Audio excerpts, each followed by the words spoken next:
Bonjour et bienvenue à cette nouvelle édition du rapport du lundi 6 juillet de Bordier. Les statistiques publiées aux États-Unis la semaine dernière ont été plutôt satisfaisantes.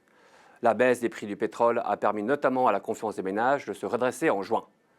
La confiance des directeurs d'achat du secteur manufacturier mesurée par l'ISM recule en revanche légèrement, mais demeure solidement ancrée en territoire d'expansion, compatible avec la poursuite du cycle de croissance. Dans la zone euro, la bonne nouvelle nous vient de la croissance des prix. En effet, l'inflation ralentit plus qu'attendu en juin, de plus 3,2 à plus 2,8% en rythme annuel. Mais c'est le rapport sur l'emploi américain du mois de juin qui a été la statistique la plus importante publiée. Comme on le voit sur le graphique, l'économie a créé 49 000 emplois en juin.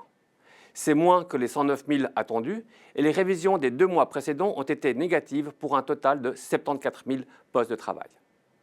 La tendance est désormais baissière et elle est à surveiller, mais n'inquiète pas excessivement à ce stade. Les chiffres rassurants sur l'inflation dans la zone euro et les déclarations moins restrictives des banquiers centraux réunis à Sintra ont réduit les attentes de hausse de taux courts, mais n'ont pas empêché une remontée des taux longs de l'ordre de 10 points de base en dollars américains et en euros.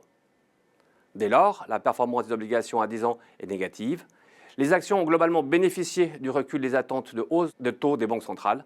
C'est surtout vrai en Europe, en hausse de plus 2,7%, où les actions ont aussi profité des annonces de réformes en Allemagne.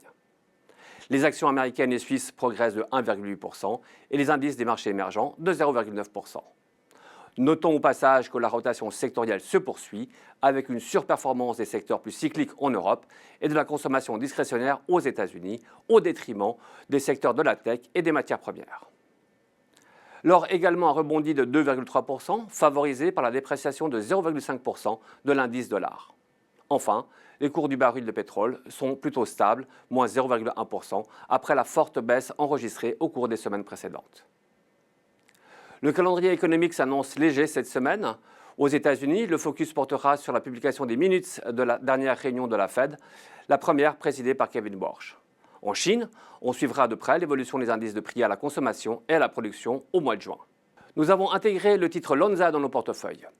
La société suisse est un partenaire stratégique pour les entreprises pharmaceutiques et biotechnologiques, offrant un service intégré allant du développement à la production des médicaments. Les récentes annonces d'extension de la collaboration avec des sociétés américaines rassurent quant aux besoins d'externalisation des entreprises du secteur, malgré la guerre des droits de douane. Ces éléments devraient permettre à l'action de poursuivre sa surperformance encore récente au sein du secteur. C'est tout pour aujourd'hui, je vous remercie de votre attention et vous dis à la semaine prochaine.